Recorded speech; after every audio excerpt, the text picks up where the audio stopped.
ಸಂಚಿಕೆ ಶೂನ್ನಲ್ಲಿ ಮನೋಜನ್ ವಾರ್ಡಿನ ಹೊರಗಡೆನೆ ಎಲ್ಲರೂ ಕಾಯ್ತಾ ಇರ್ತಾರೆ. ಆದ್ರೆ ಶಾಂತಿ ಹಾಗೂ ರಂಗನಾಥ್ ಅವರು ಮನೋಜನ್ನ ನೆನ್ಸ್ಕೊಂಡು ತುಂಬಾ ಅಳ್ತಾ ಇರ್ತಾರೆ. ಆಗ ಮೀನಾ ರೋಹಿಣಿ ಹತ್ರ ಹೋಗಿ ರೋಹಿಣಿಗೆ ಸಮಾಧಾನ ಮಾಡ್ತಾ, ಹಾಗೆ ರಂಗನಾಥ್ ಅವ್ರ ಹತ್ರ ಬಂದು, ಮಾವ ಪ್ಲೀಸ್ ಸಮಾಧಾನ ಮಾಡ್ಕೊಳ್ಳಿ ಮಾವ, ನೀವೇ ಈ ರೀತಿ ಧೈರ್ಯಗೆಟ್ರೆ ಹೇಗ್ ಮಾವ, ಅತ್ತೆ ಪರಿಸ್ಥಿತಿ ಏನಾಗ್ಬೇಕು ನೋಡಿ ಅಲ್ಲಿ ಅತ್ತೆನ ಒಂದ್ಸಾರಿ ಅಂತ ಹೇಳ್ತಿರುವಾಗ ಶಾಂತಿ, ಯಾಕಪ್ಪ ದೇವ್ರೆ ನನ್ನ ಮಗನಿಗೆ ಇಂಥ ಪರಿಸ್ಥಿತಿ ತಂದ್ಬಿಟ್ಟೆ, ಅವನೇನ್ ತಪ್ಪು ಮಾಡಿದ್ದೆ ಅಂತ ಗೋಳಾಡ್ತಿರ್ತಾಳೆ. ಆಗ ರವಿ ಶಾಂತಿ ಹತ್ರ ಬಂದು, ಸಮಾಧಾನ ಮಾಡ್ಕೊಳಮ್ಮ, ಅವ್ನಿಗೇನು ಆಗಲ್ಲ, ನೀನ್ ಸಮಾಧಾನವಾಗಿರು ಅಂತ ಸಮಾಧಾನ ಮಾಡ್ತಿರ್ತಾನೆ.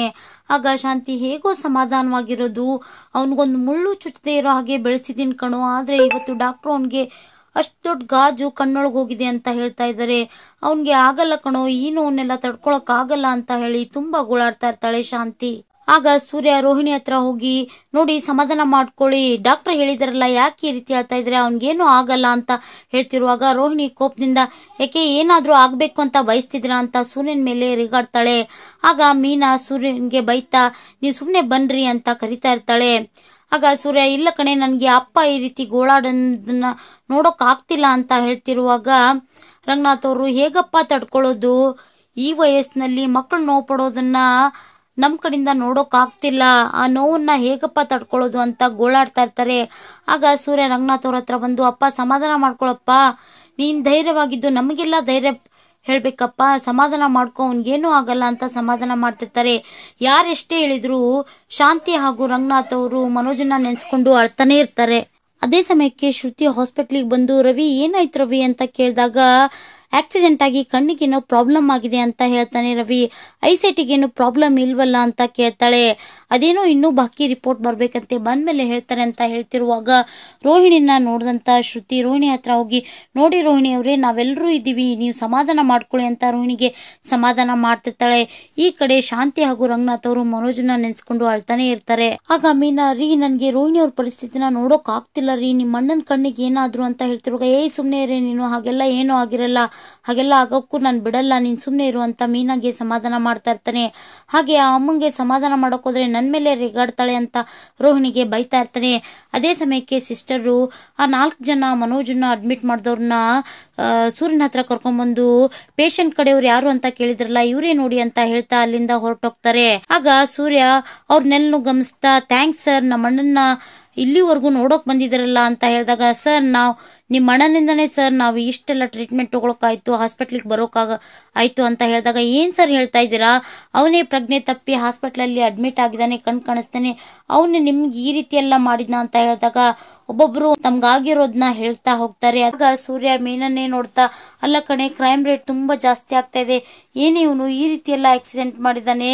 ಆಗ ಅದ್ರಲ್ಲೊಬ್ಬ, ಸರ್ ಅವ್ರನ್ನು ನಮ್ಮನ್ನೆಲ್ಲ ತಳ್ಳಿ ಯಾರನ್ನೋ ಒಬ್ರನ್ನ ಫಾಲೋ ಮಾಡ್ತಿದ್ರು ಅಂತ ಹೇಳ್ತಾನೆ. ಆ ವಿಷಯ ಕೇಳಿ ಸೂರ್ಯ ಹಾಗೂ ಮೀನಾಗೆ ಆಶ್ಚರ್ಯ ಆಗುತ್ತೆ.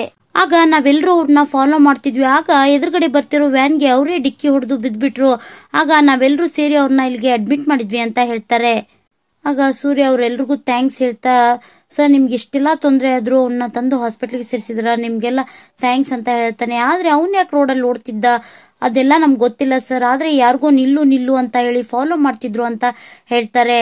ಆಗ ಮೀನಾ, ರೀ ಹಾಗಾದ್ರೆ ನಿಮ್ಮ ಅಣ್ಣ ಯಾರನ್ನೋ ಫಾಲೋ ಮಾಡ್ತಿರ್ಬೇಕು ಅಂತ ಹೇಳ್ತಾಳೆ. ಅಲ್ಲ ಕಣೆ, ಇಷ್ಟು ವರ್ಷದಲ್ಲಿ ಅವನು ಯಾರನ್ನೋ ಫಾಲೋ ಮಾಡಿರೋದು ಇದೇ ಫಸ್ಟ್ ಕಣೆ ಅಂತ ಹೇಳ್ತಿರ್ತಾನೆ. ಸರ್ ಅದೆಲ್ಲ ನಿಮ್ ಪ್ರಾಬ್ಲಮ್ಮು, ನಿಮ್ಮ ಅಣ್ಣನಿಂದ ನನ್ನ ಸ್ಕೂಟರ್ ಹೋಯ್ತು, ನನ್ನ ಸೈಕಲ್ ಹೋಯ್ತು, ಹಾಗೆ ನನ್ನ ಹೊಸ ಬಿಂದ್ಕಿನೂ ಹೋಯ್ತು ಅಂತ ಅವರೆಲ್ಲ ಹೇಳ್ತಾ ಇರ್ತಾರೆ. ಆಗ ಸೂರ್ಯ ತನ್ನ ಹತ್ರ ಇರೋ ದುಡ್ಡಲ್ಲಿ 5,000ನ ಕೊಟ್ಟು, ಸರ್ 5,000 ಇದೆ, ಇದರಲ್ಲಿ ನಿಮ್ಗೆ ಯಾರ್ಯಾರಿಗೆ ಎಷ್ಟೆಷ್ಟು ಬರುತ್ತೋ ಅಷ್ಟು ಹಂಚ್ಕೊಳ್ಳಿ ಅಂತ ಹೇಳಿದಾಗ ಅವರೆಲ್ಲರೂ ಅಲ್ಲಿಂದ ಹೊರಡ್ತಾರೆ. ರೀ ನಿಮ್ಮಣ್ಣ ರೋಡಲ್ಲಿ ಯಾರನ್ನ ಓಡಿಸ್ಕೊಂಡು ಹೋಗ್ತಿರ್ಬೋದು ಅಂತ ಕೇಳ್ತಿರುವಾಗ, ಅವನಿಗೆ ಮೊದಲು ಪ್ರಜ್ಞೆ ಬರ್ಲಿ, ಆಮೇಲೆ ಅದ್ರ ಬಗ್ಗೆ ತಿಳ್ಕೊಳ್ಳೋಣ ಅಂತ ಹೇಳ್ತಿರ್ತಾನೆ ಸೂರ್ಯ.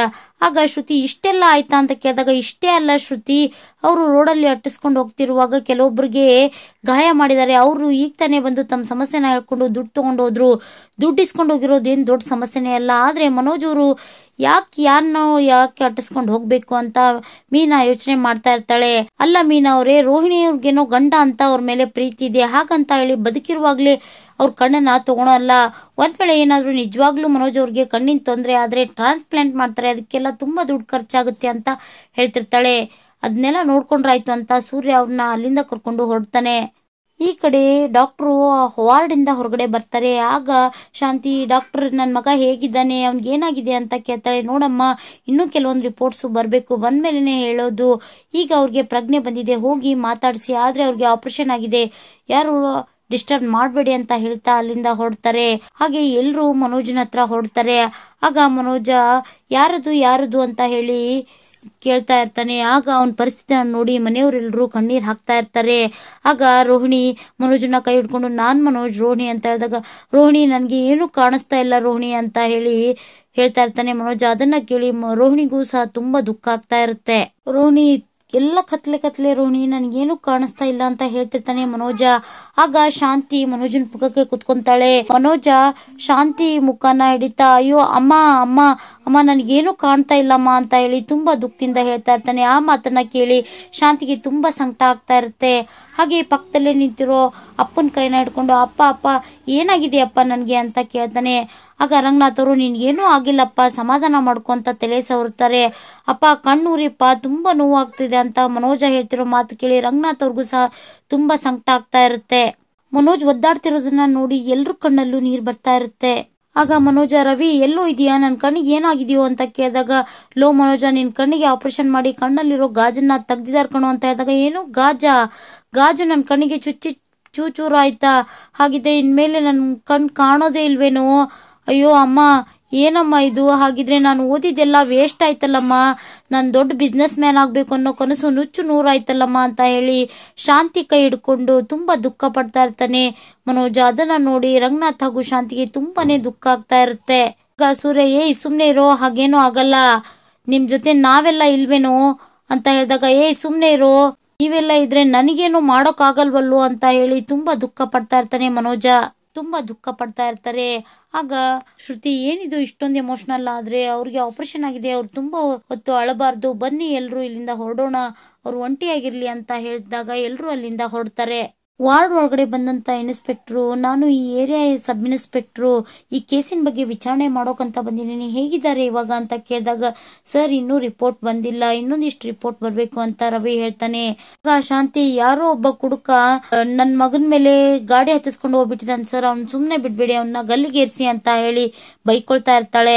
ಆಗ ಟ್ರಾಫಿಕ್ ಇನ್ಸ್ಪೆಕ್ಟರ್, ಅಮ್ಮ ವ್ಯಾನ್ ಬಂದು ಇವ್ರು ಗುದ್ದಿರೋದಲ್ಲ, ಓಡೋಗಿ ಇವರೇ ವ್ಯಾನ್ಗೆ ಬಿದ್ದಿರೋದು ಅಂತ ಹೇಳ್ತಾರೆ. ಆ ಮಾತನ್ನ ಕೇಳಿ ಎಲ್ರಿಗೂ ಶಾಕ್ ಆಗುತ್ತೆ. ಆಗ ಸೂರ್ಯ, ಅಲ್ವೋ ಮನೋಜ, ರೋಡ್ ಮೇಲೆ ಯಾಕೋ ರನ್ನಿಂಗ್ ರೇಸ್ ಮಾಡ್ತಾ ಇದೆ, ಯಾರನ್ನೇ ಹೊಟ್ಟಿಸ್ಕೊಂಡು ಹೋಗ್ತಾ ಇದ್ದೆ ನೀನು, ಅಲ್ಲ ಕಣೋ ಪೊಲೀಸ್ ಕಣೋ, ಇವ್ರಿಗೆ ಯಾಕೋ ನೀನ್ ಕಲ್ಲಲ್ಲಿ ಹೊಡೆದಿದ್ಯಾ ಅಂತ ಹೇಳಿ ಬೈತಾ ಇರ್ತಾನೆ.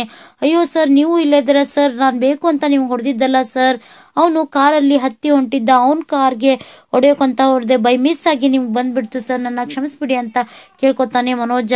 ಆಗ ಇನ್ಸ್ಪೆಕ್ಟರ್, ಯಾರವನು, ಅವನು ಹೋಗ್ತಿರೋ ಕಾರ್ಗೆ ನೀವ್ಯಾಕೆ ಕಲ್ಲು ಹೊಡೆದಿ ಅಂತ ಪ್ರಶ್ನೆ ಮಾಡ್ತಾರೆ. ಆಗ ಮನೋಜ, ಸರ್ ಅವನ ಹೆಸರು ವಿಶ್ವಾಸ್ ಅಂತ ಹೇಳಿದಾಗ ಆ ಹೆಸರು ಕೇಳಿ ಎಲ್ರಿಗೂ ಶಾಕ್ ಆಗುತ್ತೆ. ಆಗ ರಂಗನಾಥ್ ಅವರು, ಆ ಮನೆ ವಿಷಯದಲ್ಲಿ ಮನೆ ಮಾರ್ತೀನಿ ಅಂತ ಹೇಳಿ ನಿಮ್ಗೆ ಮೋಸ ಮಾಡಿದ್ನಲ್ಲ, ಅವನೇನಪ್ಪ ಅಂತ ಕೇಳಿದಾಗ, ಹ್ಞೂ ಅಪ್ಪ ಅದೇ ವಿಶ್ವಾಸ್ ಅಂತ ಹೇಳ್ತಾನೆ. ಆಗ ಎಲ್ರಿಗೂ ಆ ಮಾತನ್ನ ಕೇಳಿ ಶಾಕ್ ಆಗುತ್ತೆ. ಆಗ ಇನ್ಸ್ಪೆಕ್ಟರ್, ಮೋಸನ ಅಂತ ಕೇಳ್ತಾರೆ. ಆಗ ರೋಹಿಣಿ, ಹೌದು ಸರ್, ಯಾರ್ದೋ ಮನೆನ ತನ್ನ ಮನೆ ಅಂತ ಹೇಳ್ಕೊಂಡು, ತಾನೇ ಓನರ್ ಅಂತ ಹೇಳ್ಕೊಂಡು ನಮಗ್ ಮಾರ್ತೀವಿ ಅಂತ ಹೇಳಿ ನಮ್ಮ ಹತ್ರ 30 ಲಕ್ಷ ಅಡ್ವಾನ್ಸ್ ತಗೊಂಡು ಪರಾರಿಯಾಗಿದ್ದಾನೆ, ಇದ್ರ ಬಗ್ಗೆ ನಾವು ಸ್ಟೇಷನ್ ಅಲ್ಲೂ ಕಂಪ್ಲೇಂಟ್ ಕೊಟ್ಟಿದ್ದೀವಿ ಅಂತ ಹೇಳ್ತಾಳೆ ರೋಹಿಣಿ. ಆಗ ಶಾಂತಿ, ಮನೋಜ ನೀನ್ ಅವನ್ನ ನೋಡ್ದೇನೋ ಅಂತ ಕೇಳಿದಾಗ, ಹೂನಮ್ಮ ನನಗೆ ತಲೆನೋವು ಅಂತ ಹೇಳಿ ಟ್ಯಾಬ್ಲೆಟ್ ತಗೊಂಡು ಬರ್ತಾ ಇದ್ದೆ, ಅವನು ಕ್ಯಾಬಲ್ಲಿ ಹೋಗ್ತಾ ಇದ್ದ, ಅದನ್ನ ನೋಡ್ದೆ ನಾನು, ಅದಕ್ಕೋಸ್ಕರ ಅವನ್ನ ಫಾಲೋ ಮಾಡ್ಕೊಂಡು ಹೋದೆ ಅಂತ ಹೇಳ್ತಿರ್ತಾನೆ. ಆಗ ಸೂರ್ಯ, ಯಾವ ಏರಿಯಾದಲ್ಲೋ ಅವನ್ನ ನೋಡಿದ್ದು, ಕಾರ್ ನಂಬರ್ ಏನಾದ್ರು ಬುಕ್ ಮಾಡ್ಕೊಂಡೇನೋ ಅಂತ ಹೇಳಿ ಇನ್ಸ್ಪೆಕ್ಟರ್ ಕೇಳಬೇಕಾದ ಪ್ರಶ್ನೆನೆಲ್ಲ ಕೇಳ್ತಾನೆ. ಆಗ ಇನ್ಸ್ಪೆಕ್ಟರ್ಗೆ ಕೋಪ ಬರುತ್ತೆ. ಇಲ್ಲಿ ಇನ್ಸ್ಪೆಕ್ಟರ್ ನಾನಾ ಅಂತ ಸೂರ್ಯನ್ಗೆ ಬೈತಾ ಇರ್ತಾರೆ. ಸರ್ ನೀವೇ, ಆದ್ರೆ ಸ್ವಲ್ಪ ಟೈಮಿಂಗ್ ಮಿಸ್ ಆಯ್ತು ಅಂತ ಸೂರ್ಯ ಹೇಳ್ತಾನೆ. ಆಗ ಇನ್ಸ್ಪೆಕ್ಟರ್, ಮನೋಜ್ ಅವ್ನು ನಿಮ್ಮನ್ನ ನೋಡಿದ್ನ ಅಂತ ಕೇಳಿದಾಗ, ಹೌದು ಸರ್, ನಾನು ನೋಡಿದ್ಮೇಲೆ ಅವನು ಕ್ಯಾಬ್ ಹತ್ಕೊಂಡು ಫಾಸ್ಟ್ ಆಗಿ ಹೋಗಿದ್ದು ಅಂತ ಮನೋಜ್ ಹೇಳ್ತಾನೆ. ಸರಿ ಆಯ್ತು, ನಾನು ಅದನ್ನ ಚೆಕ್ ಮಾಡಿಸ್ತೀನಿ ಅಂತ ಹೇಳಿ ಅಲ್ಲೇ ಇರೋ ಟ್ರಾಫಿಕ್ ಇನ್ಸ್ಪೆಕ್ಟರ್, ನೋಡಿ ಆ ಏರಿಯಾದಲ್ಲಿ CCTV ಫುಟೇಜ್ನೆಲ್ಲ ಚೆಕ್ ಮಾಡಿ ಆ ಕಾರ್ ಯಾವ ಕಡೆ ಹೋಯ್ತು ಅಂತ ಹೇಳಿ ಪತ್ತೆ ಹಚ್ಚಿ ಅಂತ ಹೇಳ್ತಾ ಇರ್ತಾರೆ. ಆಗ ಮನೋಜ, ನೋಡಿ ಸರ್, ಅವನಿಂದಾಗಿ ನಾನು 30 ಲಕ್ಷ ದುಡ್ಡು ಕಳ್ಕೊಂಡಿದ್ದೀನಿ, ಈಗ ಕಣ್ಣನ್ನು ಕಳ್ಕೊಳ್ಳುವಂತ ಪರಿಸ್ಥಿತಿ ಬಂದಿದೆ, ದಯವಿಟ್ಟು ಅವನ್ನ ಕಂಡಿಡೀರಿ ಅಂತ ಕೇಳ್ಕೊತಾನೆ. ಸರಿ ನಾನೆಲ್ಲ ನೋಡ್ಕೋತೀನಿ ಅಂತ ಹೇಳಿ ಇನ್ಸ್ಪೆಕ್ಟರ್ ಅಲ್ಲಿಂದ ಹೊರಡ್ತಾರೆ. ಆಗ ರಂಗನಾಥ್ ಅವರು ಮನೋಜ ನೀನ್ ಯಾಕೋ ಅವ್ರು ನಟಿಸ್ಕೊಂಡು ಹೋಗಿದ್ದೆ, ಪೊಲೀಸ್ ಅವ್ರಿಗೆ ಹೇಳಿದ್ರೆ ಅವ್ರು ಕಂಡಿಡಿತಿರ್ಲಿಲ್ವಾ ಅಂತ ಬೈತಿರ್ತಾರೆ. ಆಗ ಮನೋಜ ಅಪ್ಪ ಎಲ್ಲಿ ಮಿಸ್ ಆಗ್ತಾನೋ ಅಂತ ಹೇಳಿ ನಾನು ಫಾಲೋ ಮಾಡ್ಕೊಂಡು ಹೋಗ್ಬಿಟ್ಟೆಪ್ಪ ಅಂತ ಹೇಳ್ತಿರ್ತಾನೆ. ಆಗ ಸೂರ್ಯ ಮನೋಜನಿಗೆ ಬೈತಾ, ಅಲ್ಲ ಕಣೋ ಅವ್ರ ಕಾರ್ ನಂಬರ್ ನೋಡಿ ನನ್ಗೆ ಮೆಸೇಜ್ ಮಾಡಿದ್ರೆ ಸಾಕಾಗಿತ್ತು, ನಾನ್ ನಮ್ಮ ಹುಡುಗರ್ಸ್ಗೆಲ್ಲ ಹೇಳಿ ಆ ಕಾರ್ನ ಹಂಗೆ ಕ್ಯಾಚ್ ಹಾಕ್ಬಿಡ್ತಿದ್ದೆ ಅಂತ ಹೇಳ್ತಿರ್ತಾನೆ. ಆಗ ರಂಗನಾಥ್ ಅವರು ಆಗಿದ್ದಾಯ್ತು ಬಿಡು ಮನೋಜ, ಈಗ ಸಮಾಧಾನ ಮಾಡ್ಕೊಳ್ಳೋ ಅಂತ ಹೇಳಿ ಸಮಾಧಾನ ಮಾಡ್ತಾ ಇರ್ತಾರೆ.